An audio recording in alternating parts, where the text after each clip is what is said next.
E quem contrata esse cálculo, né, de liquidação de sentença? Quem contrata isso? Né? Quem vai te procurar, doutor, né, doutora, faz um cálculo para mim, que eu estou precisando aqui?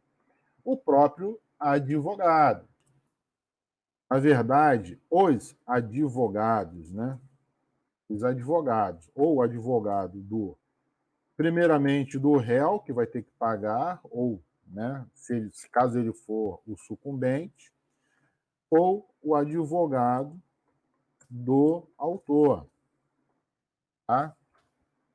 Na verdade, os dois acabam contratando. Por quê? Se o réu for o sucumbente, quem perdeu o processo, o advogado do réu vai te procurar, doutor, doutora, você faz cálculo de liquidação de sentença? Aí você vai dizer, claro que sim, né?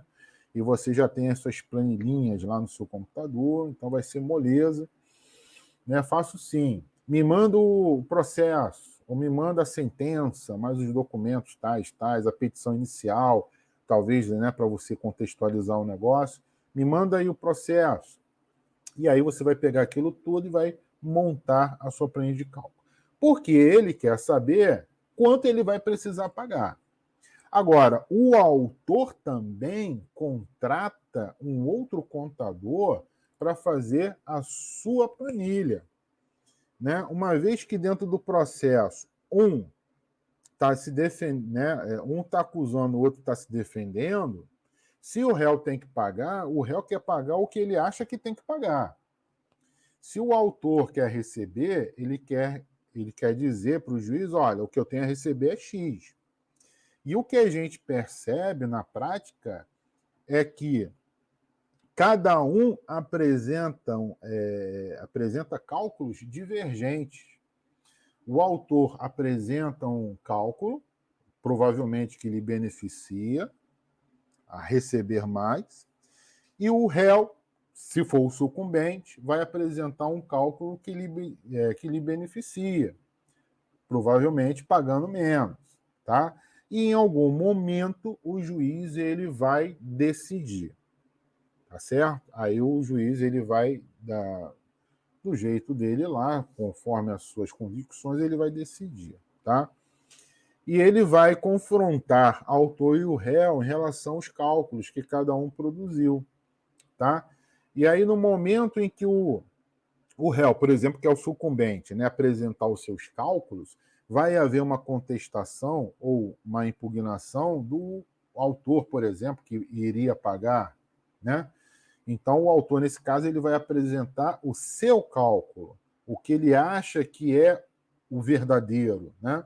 E aí, com isso, vai ter aquela dinâmica toda e o juiz vai proferir ali, né, qual cálculo vai ser homologado, qual cálculo vai prevalecer ou qual valor, né, que o juiz vai atribuir ou vai determinar. Né? Algumas vezes, o que acontece é que o juiz, ele, digamos assim, condena, né, o cálculo e diga, né, por exemplo, para o réu apresentar novos cálculos, tendo em vista que determinado critério que foi utilizado não procede. E aí o réu ele vai procurar você de novo e dizer, doutor, né, doutora Alana, né, doutora Edna, doutor Márcio, né, vamos precisar mudar os cálculos aqui, porque o juiz no despacho dele lá, né, na determinação dele, lá na decisão dele, ele disse que esse coeficiente aqui de correção monetária não pode ser esse não, tem que ser outro. Aí você vai alterar a sua planilha. Ele disse que os valores dos meses de março a abril não podem entrar na planilha. Então você vai lá e vai deletar março e abril daquele determinado ano que o juiz mandou retirar do cálculo, tá? Porque tem essa questão também do prazo, né, prescricional e etc e tal, ok? Então, e outra coisa que eu gostaria de falar também aqui é o seguinte, isso é uma oportunidade, por quê? Quando eu faço o cálculo de liquidação de sentença, dificilmente eu faço só um cálculo uma vez, tá? E todas as vezes que eu faço um cálculo, ou atualizo o cálculo, eu cobro novamente, tá? Então, por exemplo, eu tenho um caso aqui clássico de que eu fiz, né? Como a gente sabe que a justiça demora pra caramba e tem processo que fica rolando durante anos e anos e anos, aí lá no início do processo o advogado te procura, né? Pô, doutora Alana, dá para fazer aí um cálculo para mim? Aí você, vou fazer e tal, entrega. Aí passa 1 ano, 2 anos, 3 anos, o advogado te liga, doutora Alana, pô, sabe aquele cálculo? Pô, dá para atualizar para mim? Né? Aí você vai lá, atualiza, porque o juiz já deve ter proferido ali uma sentença, alguma coisa, né? Ou teve lá algum recurso que já foi julgado, passou o tempo, e agora tem que recalcular. Né? E esse cálculo em particular, eu já fiz umas 3 ou 4 vezes o mesmo cálculo, e em cada vez que eu recalculo, eu cobro um dinheiro. A última vez que eu fiz esse recálculo, nessa atualização da planilha, foi no ano passado, acho que foi no início do ano passado, e eu cobrei, nesse recálculo, eu cobrei 400 ou 500 reais.